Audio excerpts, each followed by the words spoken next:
Hello everyone, welcome back to another video, and today is just a little quick one to look at a way of having moving vehicles on your layouts. Now, I've been speaking to James Hudson at DC Train Automation about this for quite some time, and I've finally bit the bullet and he has hooked me up with a basic set so that I can get something moving along the front of the layout, and that is Viessmann Carmotion. Now, if you've not looked it up before, it's almost like Fala on steroids really. They do follow a magnetic strip on your layout, but they also have a lot of functionality, so you can put different poles of magnets to activate different things on the vehicles, such as lights, indicators, things like that, speed up, slow down, blah blah.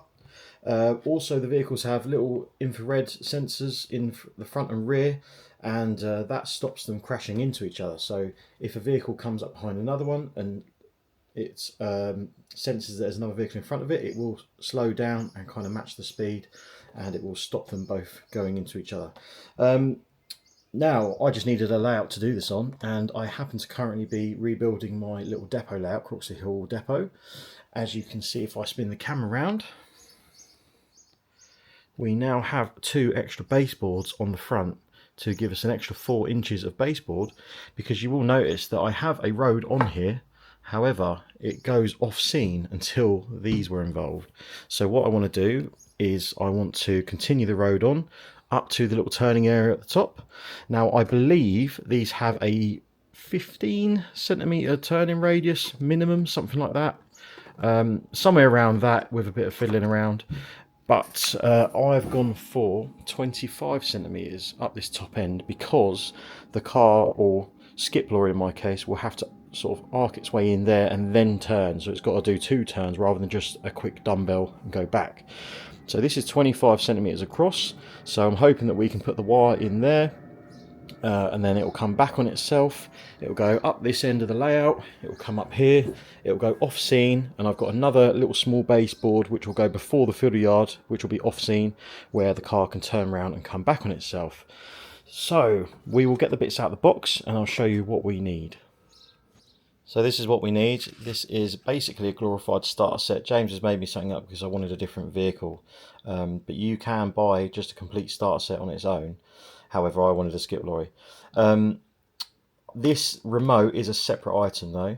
You don't actually need that to get started. The vehicles come with this little magnetic pen, and to activate the vehicle straight out of the box, if you simply move that out of the way, put the magnet over the top of the roof, it will start driving off, and then just the magnet again to stop it, and then it will turn itself off. We've got a USB to USB-C, by the looks of it, charger here, which then plugs into this little adapter here, which goes on the bottom of the vehicle to charge it. And then this is the important stuff. So this is the magnetic band, which I've got to fit in the baseboard. So it's, I believe, 0.5mm thick, and it's, I think, 3mm wide. Might be 1mm thick, I can't remember. But I've basically got to fit that along the length of the layout where I want the vehicle to run. Now, if you've got an existing Fala system, then you should have a magnetic wire in the road surface anyway, and this should work with that. But I don't, so I'm going to have to fit this. So I'm going to use a little router bit on a Dremel, and I'm going to basically Dremel a little channel out. I'll make sure the vehicle works, and when I'm happy with it, we'll have it all stuck down, and I'll filler over the top of it so you can't see it with a very thin skim. And obviously we can paint the road surface on, and the truck should follow it. So I have marked out where I want the road and where I want the magnetic tape to lie, and as you can see, I've simply stuck the magnetic tape onto the top of my baseboard, and handily the truck will follow that. It doesn't have to be sunk in, it will just about cope. So this is perfect for me because I'm able to test if it will go round the curve at the end. Now, I had a quick look in the manual, and it does say that the minimum radius for vehicles without trailers is 75mm, or 7.5cm. But I'm guessing that means 15 overall, end-to-end sort of thing. So mine at the end being about 20 to 25 is no problem at all. I have done a couple little tweaks, so I have test run this, and that's what I've come up with. That works quite nicely. Obviously it comes back on itself, and then it will follow on this lane coming out. What you don't want to do, however, is get it all confused magnet wise and end up coming out on top of this one. So that's why I've left a little bit of a gap, so then it will stay to its designated lane. So for the purposes of this, I am going to fit just a pretty basic setup, and eventually I would like to have electromagnets underneath so that I can allow the vehicles to stop here and then wait for another one to come in and pass. I think that'd be quite fun. But anyway, we can test this by simply getting the magnet that comes in the pack. You put it over the roof, the lights come on, and after a couple of seconds it will start moving off. And hopefully if we follow it around, so I have tested this already once, then it should go all the way around and come back. Now again, this is quite a tight curve, but it does seem to negotiate it okay. I have redone the curve ever so slightly and give it a quick test run before this video, and it seemed alright. So there it goes now. As you can see, it's negotiating that no problem. It's a little bit tight there, but it manages no problem at all. And back it comes, and it will sweep round back into its correct lane. So I think we're pretty good up that end with that sort of setup. So what I'll probably do is draw around the tape.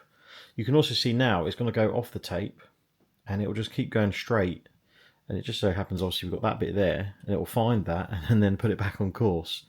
I'm not going to have that as the situation permanently. The tape is going to carry on, so it's a nice gentle sweep, how you would drive in real life.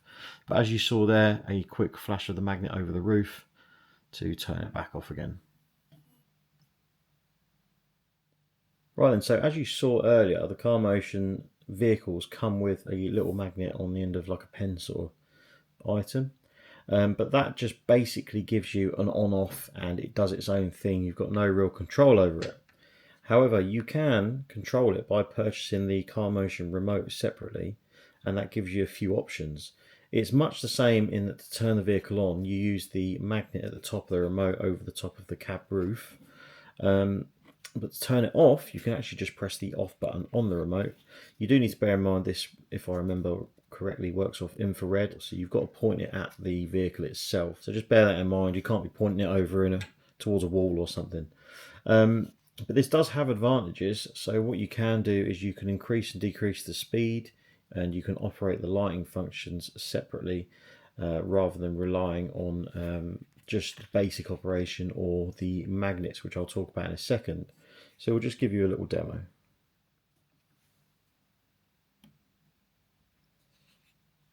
So that's the vehicle on. I can slow it down to a stop if I want to, as you can see, and we can use the remote to change some of the lighting. I can turn the beacons off, I can flash the main beams. See what else we got. We've got hazard lights. There's a few little options. So it just gives you a bit more flexibility with what sort of stuff you can do. And again, the main thing is the speed. So I can have that set at a sort of minimum speed if I want.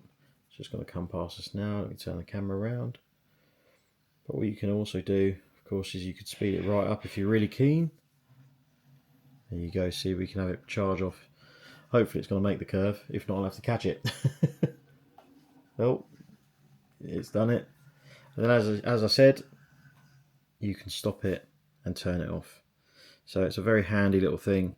I would personally recommend you get one of these because it's just a nice to have. I will need to go through the manual because I'm sure there's a lot more you can do with it. But just for the basics, it's worth its weight in gold, I think. Obviously this will work with any vehicles, so I think if you get multiple vehicles you still only need one remote, and you can use that one remote for all of them, and it's just a little watch battery if you ever need to change it. So handy little thing to have. They should ought to make a little holder really, so you can leave it on your layout, or put a little strap that you can sort of tie it to your wrist with, I suppose. But yeah, it's a good little thing. So we will move on to the magnets. So moving on to the magnets then, so as supplied we have got 12 magnets here. They're little permanent magnets. You can use electromagnets with this system, which I will explain in a second, but these give you some form of basic control. If you've got a layout like mine where you've got a long straight and then a tight curve at the end, you can do such things such as make the vehicle slow down, you can make it indicate, all sorts of stuff. So I'll just give you a quick brief look at the manual. It might be worth you guys pausing that so that you can read the different things you can do. Hopefully you can make it out. If I go a bit closer, it might help on some of them. There we go, that's focused there. So you can see the top one, for example, if you put the north pole of the magnet in there, then it will stop the vehicle immediately. So obviously you want an electromagnet for that really, because it's never going to start moving again. But the others are quite interesting. So if you want to look at the top right one there, if I can get it to focus in, it would help. So you go south pole, north pole, and that will make the vehicle start to indicate to the right. You can do south pole, south pole underneath it, as you can see, and that will make it indicate to the left. You can do all sorts of little things. South pole on its own makes the vehicle decelerate, and as I said, there's multiple options what you can do. So where we would use this in the real world is, of course, the curve at the end. We don't want the vehicle travelling at one set speed. We ideally want it to slow down and just crawl around that curve as it would in real life, because it's a nice tight turn. So what we need to do is take one of these little permanent magnets and fit it in the layout. And as you can see, I have separated one off, but they're very strong. So even just holding it at this distance is already attracting that little magnet. So going underneath your baseboard, just under the level of the track, that shouldn't be a problem. So what we want to do is, as I showed you earlier, we want to decelerate the vehicle. So we want to use this sequence, which is just a south pole magnet. So what we're going to do is find a drill bit the same size as that. We're going to drill a small hole, and then we're basically going to glue it into the baseboard so that it's flush with the baseboard top. Because eventually, obviously, I'm going to sink this in, and then I'm going to filler over it so you can't see it. And then we are going to paint it in the textured paint to match what I've already got. Now, these are north pole one side, south pole the other. To check which is which, what you want to do is get your vehicle, flip it onto its back. This is what it says in the manual. You want to get it going, so it's obviously a bit difficult to do with one hand. You probably want to make it move first. If I can hold it like that, that's even better. There we go. So if we activate that, it'll start driving off, as you can see. And then the sensor is on the right hand side underneath, and it happens to be this little square here. So what we'll do is we'll just put it on its back so it doesn't fall over, and you want to approach that little sensor with the magnet. Now if it stops dead, then that means you've got the north pole of the magnet facing towards the vehicle. If it decelerates slowly, that means you've got the south pole. So there you go, that's the north pole. If I flip it over, as you can see, I've taken it away, so it's started going again. Hence, if you use electromagnets, you can make them stop for junctions. So if I bring in the other side, you can see the brake lights came on then, and the vehicle started to slow down. And if I bring it again, you go, the brake lights flash again, and it'll stay going slowly. So it's just a cool little thing. So I've already put a little dot in that corner. I'm going to drill a little hole and put one in. But you will notice, of course, that there is a set time for how long the vehicle will decelerate for before speeding up again. So to get around that, because we might end up halfway around the curve of it speeding up, you can actually put two south pole magnets. So one at the start of the curve and say one halfway around the curve, and that should get us through there. So I've drilled the hole for the magnet but not fitted it, so a quick test run without fitting the magnet. And you can see here the truck going round, and it's a constant speed. It probably does look a bit much, doesn't it? So we'll repeat that test again with the magnet fitted in the hole and see what difference it makes. We've got the magnet fitted now. Here comes the lorry, and let's see how it reacts. I've not tested this, so I'm hoping it works as much as you do. Aha, there we go, look. Brake lights come on, lorry slows, and it just gently goes around the curve. Lovely. And there you can see it's timed out, so it's sped back up again. So what that tells me is it'll be handy to fit another magnet around this sort of end of the curve, and then we should be pretty good. So I'll do that now, and once again we'll test it. So we'll go for test number 2 now, and I'll fit the second magnet over here. Silly me, I drilled a hole in the wrong place, so we're going to hope that this one solves the problem. There's the first magnet, the brake lights go on. Crawling around the curve. Hopefully this one will catch the sensor. Yep, it's just about done that. I saw the brake lights flash up again, and there we go. Hopefully in a second it will speed up. It's just started to speed up as it got out of the shot, so I'm very happy with that. I think we'll go with that. So I've mentioned electromagnets a couple of times, and the reason for that is obviously with these little permanent magnets, if you give it a stop command, you can't then let it go off on its way again. You've got to take the magnet away somehow. So to do that, you'd use an electromagnet. So what you can do is you can put a south-facing magnet, which we've just put on that curve. You can put that in place on the same circuit as a north pole facing magnet, and what that will do is the south facing magnet obviously slows the vehicle down, as you've just seen, but the north pole facing magnet will stop the vehicle. So you want to slow the vehicle down until you reach the north magnet, and then it will stop, so it looks a bit more gradual and realistic. So what you want to do is do that as electromagnets. So if you're coming up to a junction and you've got vehicles coming the other way, you can have it set so that the vehicle will stop at that junction with the electromagnet running. So it would naturally slow down, stop at the junction, and when you take power away from the electromagnet, the vehicle will then carry on its way. So that's the kind of application you would use the electromagnets on.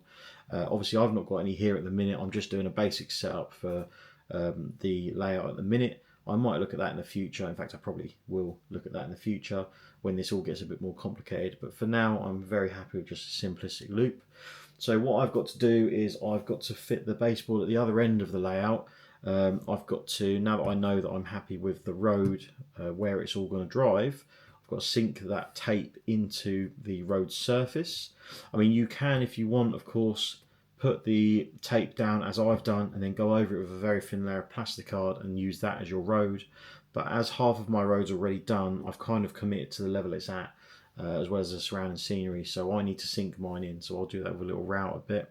And as I think I mentioned at the start of the video, it's I think 1 mil down and it's 3 mil wide that you need to do the channel. So I'm now happy. I'm going to do that, and then I'm going to start marking out the rest. And then basically I'll come back later and show you how we've got on and show you the whole thing running. And hopefully you would have found this video useful. So, ignoring all the mess, we have now sunk in the magnetic tape. I've tried 2 different methods. This is the first bit I'd done, this curve, and it was a bit of a nightmare. So I tried sinking it in with the Dremel and then using the glue gun to kind of just fill the channel and then push it down into the glue so it was level. It's not too bad, but to be honest it was easier with super glue. So this is all done with the Dremel with a little router bit and then super glued down, and it's actually fairly smooth. I did also, don't know if I mentioned earlier, I put 2 slow down magnets on this loop, partially because this is a lot tighter than the other end. This is pretty much on the max. So this is about, I think the max is, the minimum, sorry, I should say, is 15 centimeter radius. This is probably about 17 centimeters, something like that. So it's not far off the limit. However, as you can see, I was limited on space because I've got to get it to swing back in. But to help that, I was having the vehicle go on straight and then come round this way and then go back in that way, so that it basically stays on the left hand side of the road as it would in the UK. However, then I realised it's going to be off scene, so it doesn't actually matter. So I found it's better off if I have it go off to the right and then come in the bridge straight, because it's less chance of the side of the vehicle hitting the bridge as it swings through. It just worked better. It didn't swing out as far. But that also had the advantage of I could put some extra magnets in to allow the indicator to go off. And funnily enough, the truck is just approaching now, so if we follow the back of it, then you'll see as it goes off scene, it does indicate. So if we just wait for it here it comes. There go the indicators. Don't know how well you can pick them up on screen, but you'll have to trust me, it does work. So it's just an extra little thing we could put in. So pretty happy with that. Now we've just got to cover this in filler and then go over it with a bit of sandpaper, and then I can paint all the road properly and obviously include all these bits, and then it's basically playtime. So here we are then, back on the layout after some work to get the road surface looking pretty nice, and I'm just doing a few test laps with the skip lorry, and it seems to be performing faultlessly, so I'm very pleased. All I've done is I've used some car body filler to go over the little cracks in the road, and where I obviously had the magnetic strip. That's something I've done previously. I've used on layouts with good success, so I like using it. And then over the top of that, after sanding it, I've used grey primer from High Coat, and then some Rust-Oleum aged iron textured paint, which gives you this nice textured tarmac finish. And then I've simply flattened it back with some Scotch-Brite to make it a little bit smoother, and hey presto. Obviously we need some road markings, but to show you it working, I couldn't wait, so I wanted to get the lorry on here going round. So as you can see, indicator's working still. We've got the brake section still working. Happy days. So if this is something you're looking at for your layout, having moving vehicles, then surely a Viessmann Carmotion system is probably one to have a look at. Obviously you need a bit of space and you need to pre-plan enough room for a road. But as you can tell by what I've done here, you don't need a lot of room because the turning radius is quite tight. So it just shows what you can do on a small layout. And I must admit, I'm absolutely buzzing with this. And I hope that when I take this to an exhibition, the public enjoy it too.